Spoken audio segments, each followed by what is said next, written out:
Hi students, Dr. Fujimoto. I wanted to record some comments I want to make on the afternoon question outlines. I stayed after class this last Wednesday, and some of you were able to stay after, and we were able to talk a little bit about feedback on the afternoon question outlines. I know not everybody could stay, and the first half of all of you didn't even get a chance to do that. So I was just going to pick out a few more. You can watch this if you'd like, not required to, but let me talk about a few of these afternoon question outlines just to give you a little bit of perspective on how I'm seeing these and how we may see them as faculty as we look through this. I'm going to start with this one here, Gavin. I hope you don't mind. I'm going to look at like 3 of them, I think. So Gavin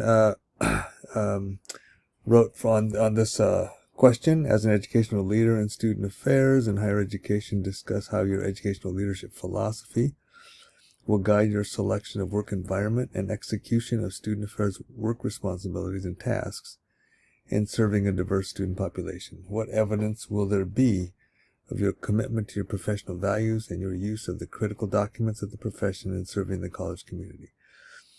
So I think Gavin does a really nice job here in outlining how he would approach this question with an introductory paragraph, some of the body of his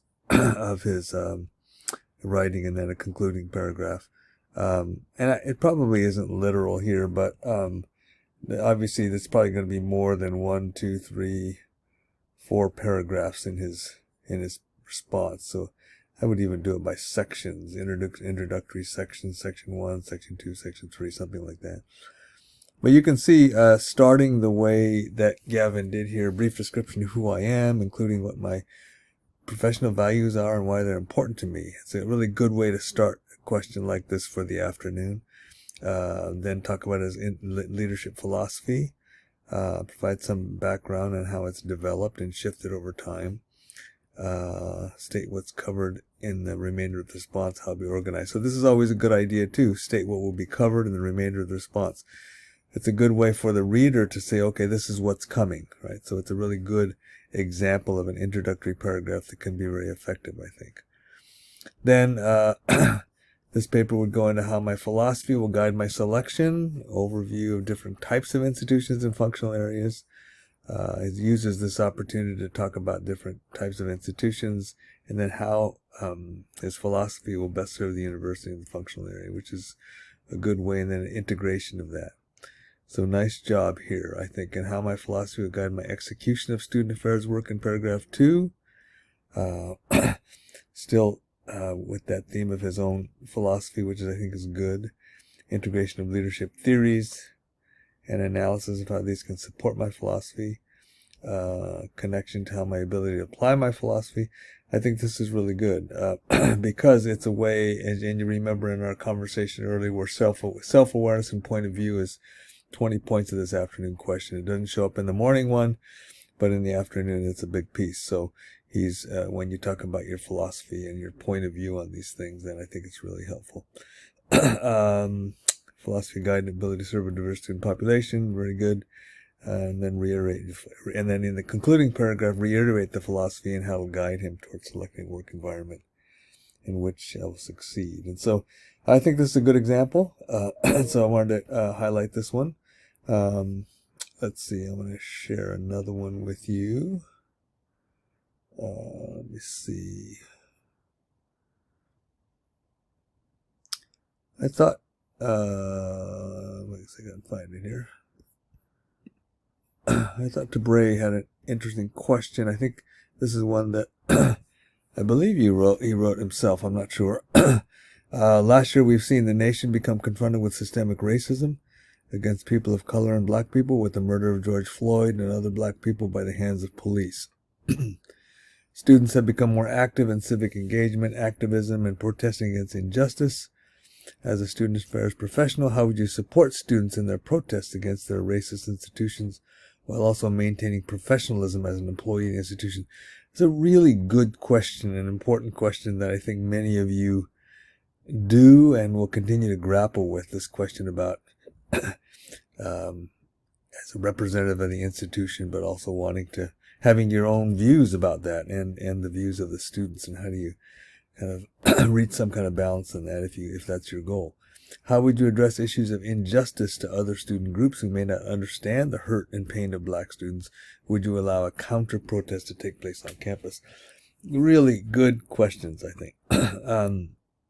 One thing I would say, it's a really good question, and this sort of approaches, I would say, more something that you might even get in with more fleshed out detail in a morning case study question than the afternoon question.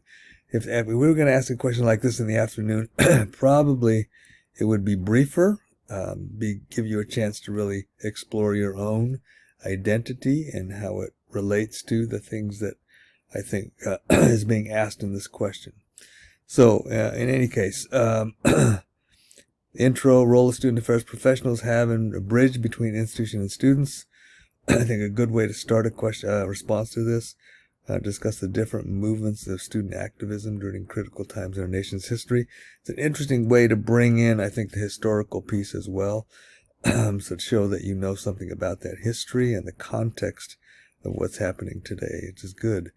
Use of self-authorship theory to support students as they develop their own understanding of the world around them. I think that's a really important piece to be able to bring in.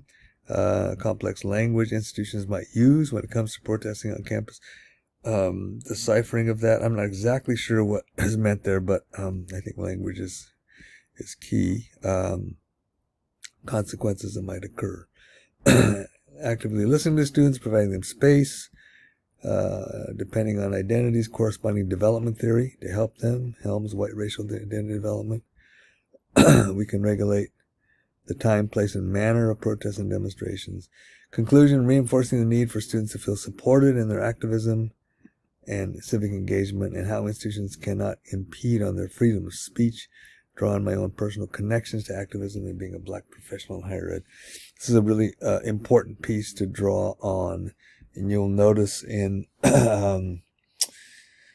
the rubric that we talked about for the afternoon question, you'll notice that in the self-awareness and point of view, again, I'll point that because it's, I think, a key piece. The student demonstrated the 20 points, 20 out of 20, the student demonstrated self-awareness and point of view by discussing how his or her life history has shaped his views or their views. When answering the question, the student demonstrated connections between personal reflection and practice. So I think it's along the right track here in trying to address that kind of thing for that question. Another one I'll mention here, and this is the diversity and social justice. You'll notice the 20 out of 20 for the afternoon question says, the students' answer explicitly and intentionally aim to critically empower students and address hegemonic institutional structures and policies. So I think that's part of what this answer is trying to get at is the empowerment of students and how you try to strike some kind of a balance in your own role. So anyway, I think this is an interesting and important example. So I wanted to raise this one. Let me share one more. Let's see. Let me find. I thought Christina. I was going to share Christina Cruz's. She uses an example from one of the questions that was posted as a sample. Number 4, retention is more cost effective. A number of you wrote about this one. More cost effective than student recruitment. Therefore, in these hard economic times, many universities are focusing on retaining students. How do student affairs practitioners assist in the retention and graduation of students in institutions where student support services risk fiscal stability? For example, the director of academic support services for undergrad students is vacant, will not be filled this upcoming year due to budget constraints. I think this is a good example also. Starting out again with my brief philosophy of student affairs, the holistic support of students, bringing in a number of key factors here in this first paragraph. It's a lot probably to bring in, but I don't know if the intent was just to mention them briefly, and then it looks like maybe to go into them later, which I think is fine. in the body of the paper, coming back to learning reconsidered, the holistic perspective, supporting student learning and development, transformative education, NASPA competencies, advising and supporting social justice inclusion, tie back, and this is important, this fourth bullet here in the body, paragraph 3, tie back how this related to student retention, how we should be able to support students in this, even if not working in academic support. So it's a good piece to tie back again to what the question is. And then tying into theory above, using validation theory, it's fine.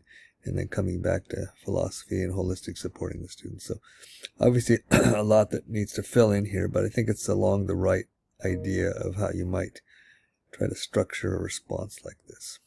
Okay.